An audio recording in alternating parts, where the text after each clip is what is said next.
It's a story we've been following for almost 20 years.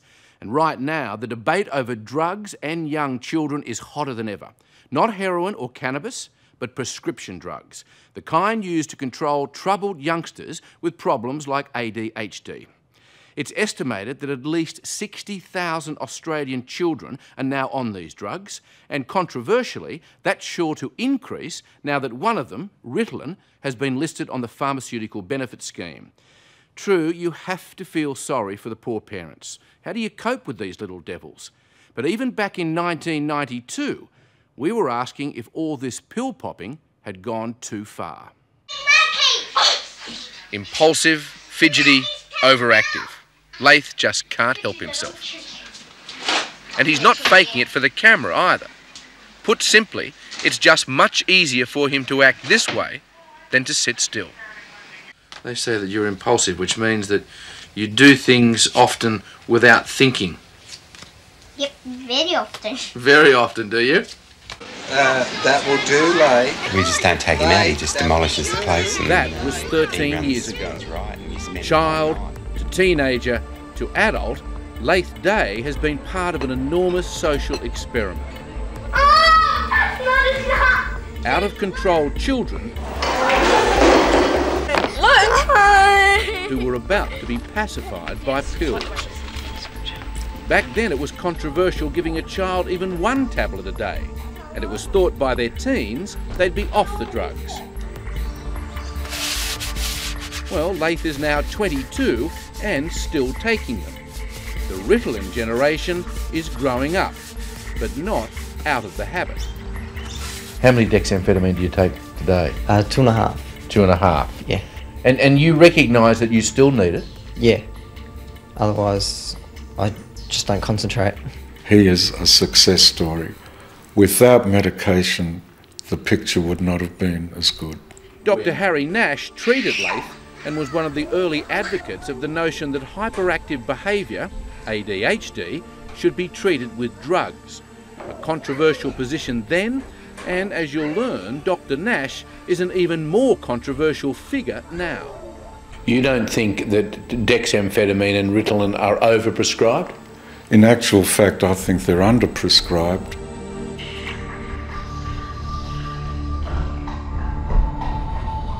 Now, ADHD stimulants taken by Aussie children exploded by 9 times during the 90s. Only last year, over 500,000 prescriptions for Ritalin and dexamphetamine were dispensed. In fact, our kids are being diagnosed and medicated at 30 times higher the rate than children in the UK.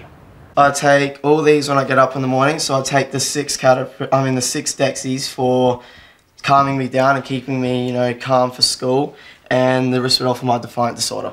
Joseph Grundler was 7 when Dr. Harry Nash first diagnosed him. As well as ADHD, he has insomnia and defiant disorder. In other words, he's aggressive and argumentative, or at least he was until the drugs. On the drugs, he's just complete opposite. He's calmer. You can talk to him, you can reason with him. Yeah, he's just a nicer person to be around. Take your pills, buddy. Joe takes 15 pills every day, a routine that begins at breakfast, Howdy. G'day, mate. How are you? continues after school, and finally finishes when he goes to bed. As well as dexamphetamine, Joe's mix includes risperidone to control his defiant behaviour and the drug catapress to help him sleep. This year alone, this 14-year-old will consume over 5,000 of these psychiatric drugs.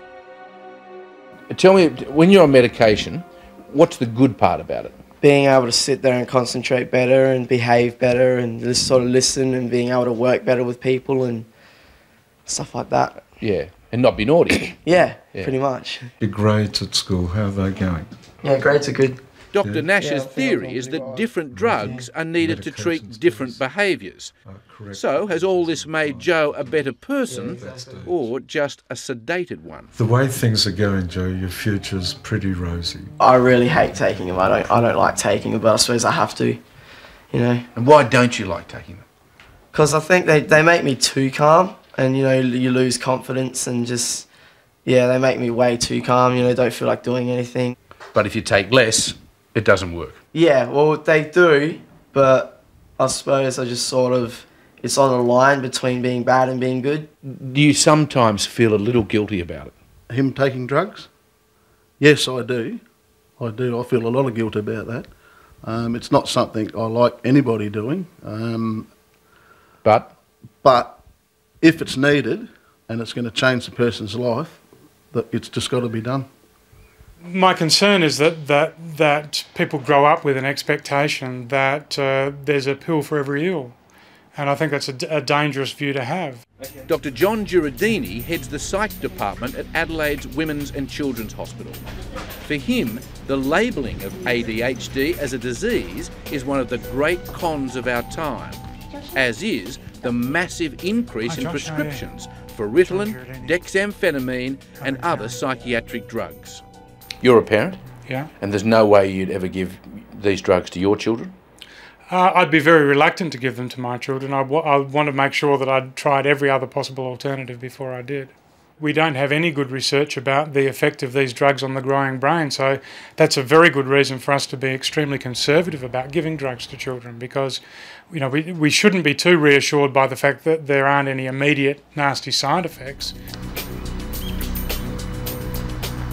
How did you initially feel about medication?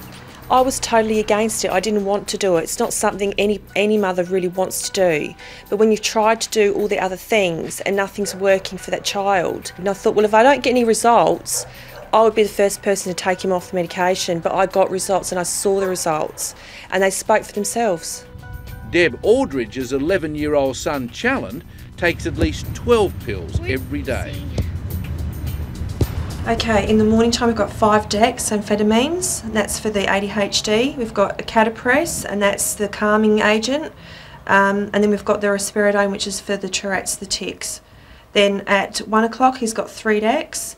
At 3:15 he's got half a dex, a catapress and a risperidone. After he's home from school? Home from school.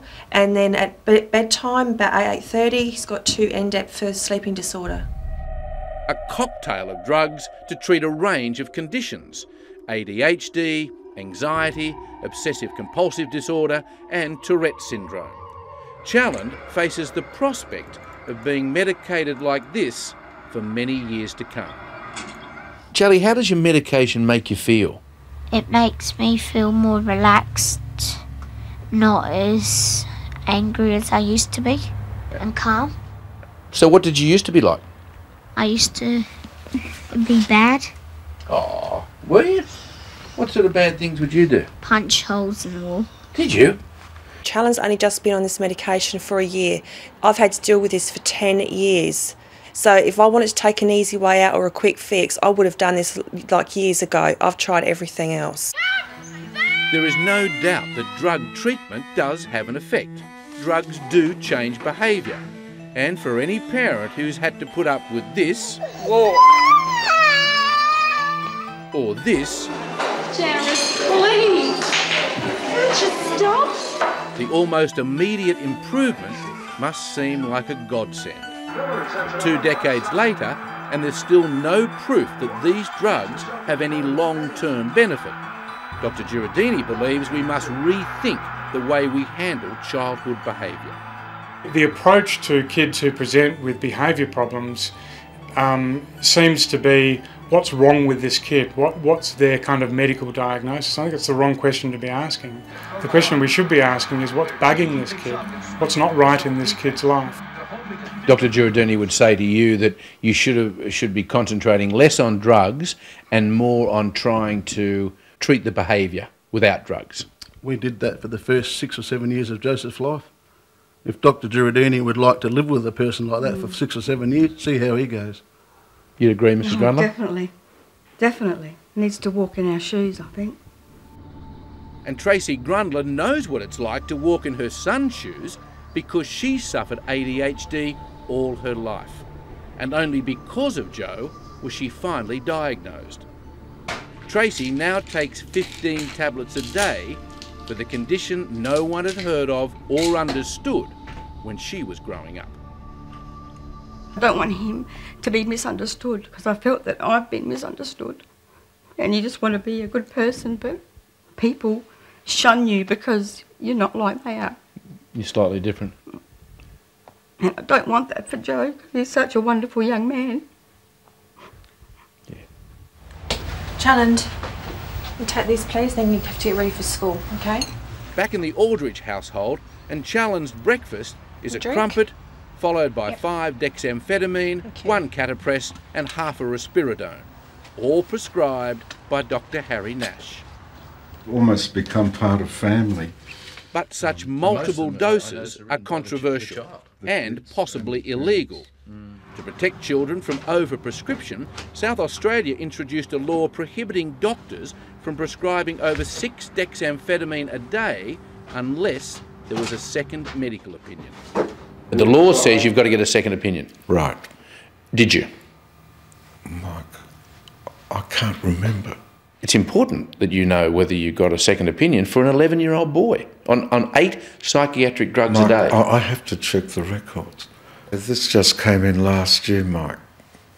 So I don't know exactly. Is this being... We're recording this, yes? Yeah. Yes.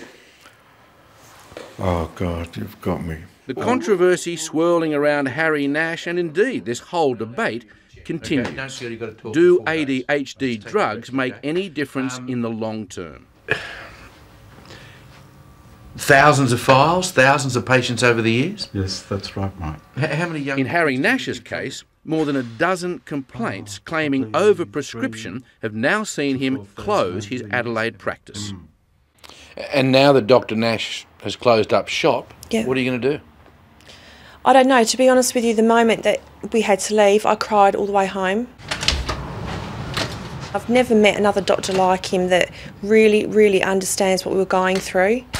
And so now all I've got to do is just go to my GP and just hope that she'll follow up and prescribe the medications, and if not, I'm going to have to just go on another long, hard search to find another person like Harry Nash. The parents of children that we've spoken to who are on these heavy doses of drugs say that these drugs have not only saved the child but saved the parent's marriage. Well, there's no doubt that these drugs will have a significant effect on children's behaviour. They will change children's behaviour in the majority of cases. But?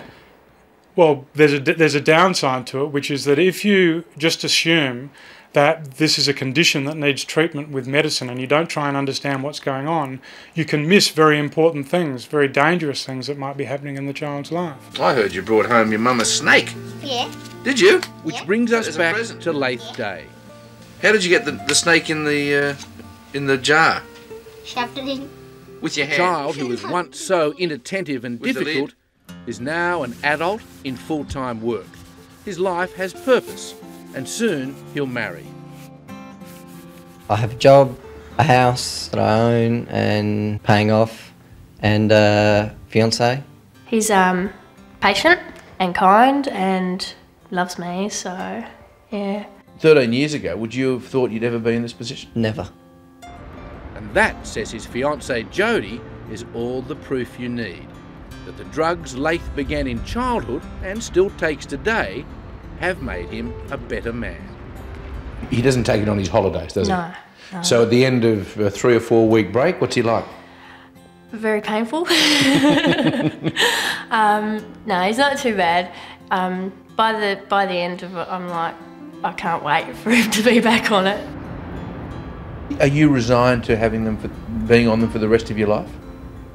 If I have to be, then doesn't worry. That's what has to be done.